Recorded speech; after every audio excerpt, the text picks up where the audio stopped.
मिरची भाकरीसोबत भाताबरोबर खायला. तर चला ह्याची एक रेसिपी बनवूया आपण. मी मनीषा किचनमध्ये तुमचं खूप खूप स्वागत आहे. आज आपण बनवणार आहोत तोंडी लावायला मिरची बनवणार आहोत. तर त्यासाठी बघा मी 2 मिरच्या घेतल्यात एकदम ताज्या. एवढ्यात बघा 10 मिरच्या घेतल्या त्या.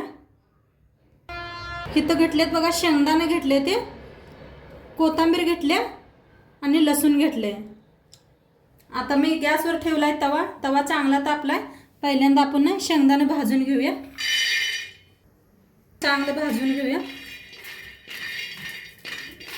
आपलं बारीक गॅसवर भाजता येतं पात्र आपण मिरच्या कापून घेऊया लांबकुळे. मधने एक चीर असं कापून घेऊया. बघा ह्या प्रकारे अशाच कापून घेते मिरच्या.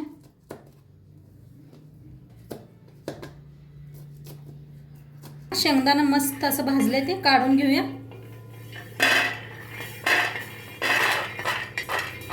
थंड झाल्यावर ह्याला मिक्सरला लावून घेऊया. मिरच्या मी कापून घेतल्या ते बघा सगळ्या.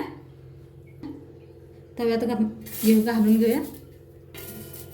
थोडंसं असं खालीवर करून भाजून घेऊया.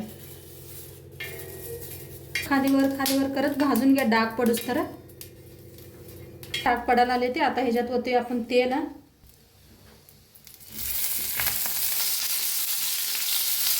आता हलवून भाजून घेऊया. ह्याच्यात लसूण हिंग हलवून भाजून घेऊया.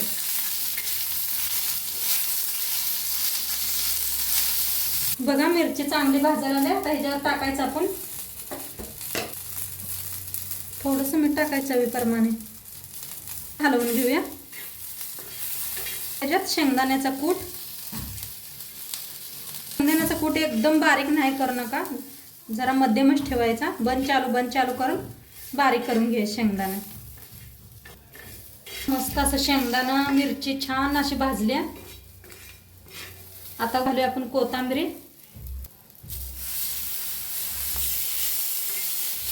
हलवून घेऊया.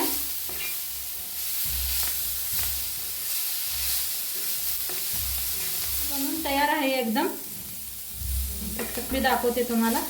एकदम मिरची बनवून तयार आहे आणि एकदम मस्त झाले. आमच्या तर घरात सगळ्यांना खूप आवडते ही मिरची खायला. तुमच्या बी घरात आवडते का नक्की सांगा मला कमेंट करून. झाले बघा मिरची अशी ना भाकरी खाऊ शकताय असं घेऊन. आणि तुम्ही बी नक्की करून बघा आणि मला कमेंट करून सांगा तुमची मिरची कशी बनली होती. आणि चॅनलवर नवीन असाल तर चॅनलला सबस्क्राईब करा, लाईक करा, शेअर करा, कमेंट करा. उद्या भेटूया एक नवीन रेसिपी सोबत. तोपर्यंत बाय.